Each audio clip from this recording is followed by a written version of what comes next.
such an asshole. All right, banging them out. We got a pay raise question. Hi, Aaron. I'm a young man making a handsome amount in a place in the South as a thing in a particular industry. I have no kids and no debt. I just moved to this place in the South 5 months ago. I received a job offer paying $160,000 in a town in Virginia.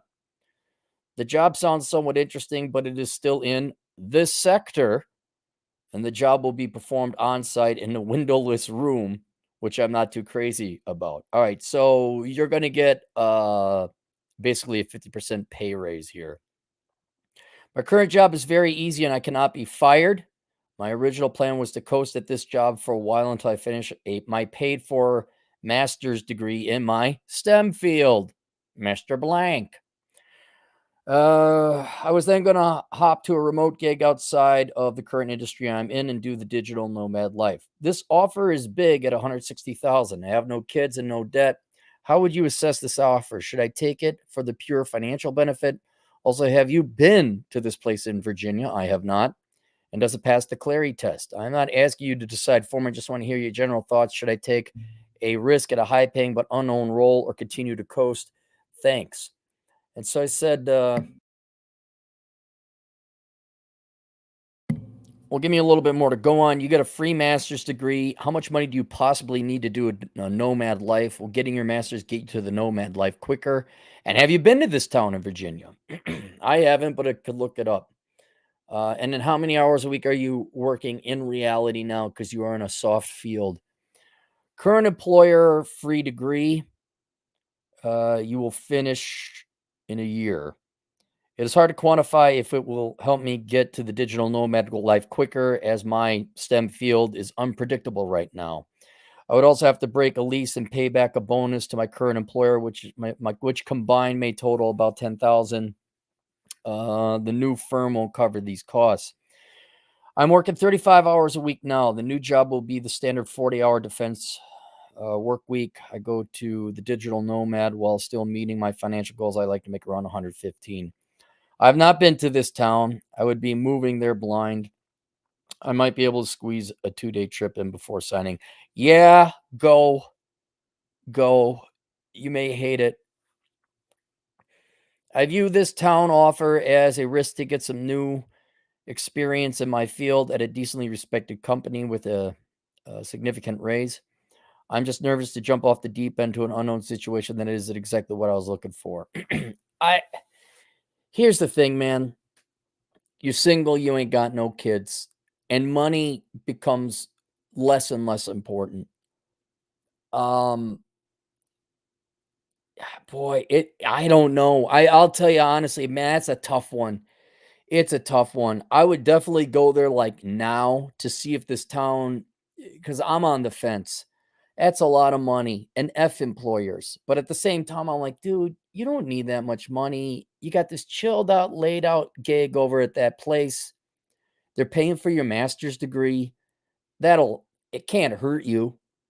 And you're almost making as much as you need to make, or you would like to make around 115,000 for digital nomad life. Are you kidding me? You don't need that much money. You could get by on 50, 60 grand easy. Well, okay, so you need 115,000. That's well within your shot. It's just real easy. You got the setup. You said it's nice. You're only working 35 hours a week. Allows you to work on other projects. I mean, there's a lot of work that comes with the nomad life. Are you going to do van life? Are you going to do some research? You got some time to do that. Then you go to like this, real job, for lack of a better description. Well, now you got to commute, and now you're in a windowless office, and maybe you got to do overtime, and. Uh, if you're trying to save up a certain amount of money, if that was your major hurdle before you went and did nomad life, then obviously you would go where the money is and not really care how easy or hard it would be. But right now, if it was me, and my goal was to be a digital nomad, I would get my master's degree, stay where I am now. I'd chill out. I mean, see if they want like contract work. And you're like, yeah, I could do some work for you on the side. I'd start planning. I'd start doing research. I would just you make a handsome salary now. You don't need the money. Uh, I'd look at, maybe getting a van if you want to do van life. I would just me.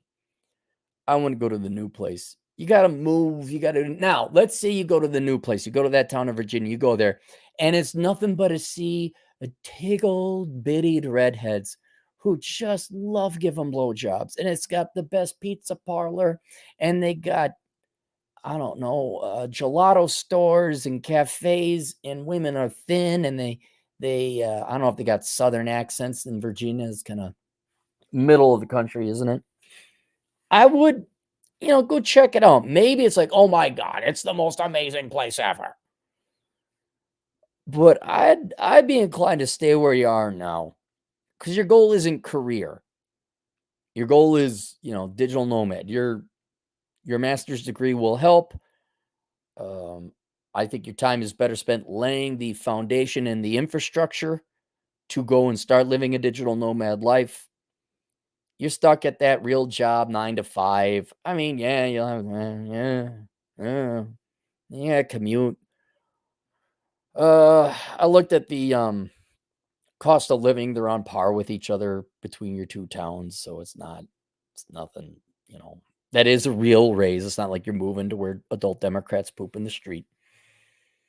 So, yeah, I'd lean one way, but I'd definitely take a trip and figure it out, and you're gonna have to make that choice on your own. Wholesome DJ Aftershock for $5. Unrelated good news. My cousin graduates with a bachelor's in civil engineering. Awesome. In May, he accepted a job in Denver for 80,000 a year for Black and Viatech. Black and Viatech. What's Viatech? Was that formerly Black and Decker and just a new company? Well, I'm glad. Good for him. All right. See you guys later. Doodles.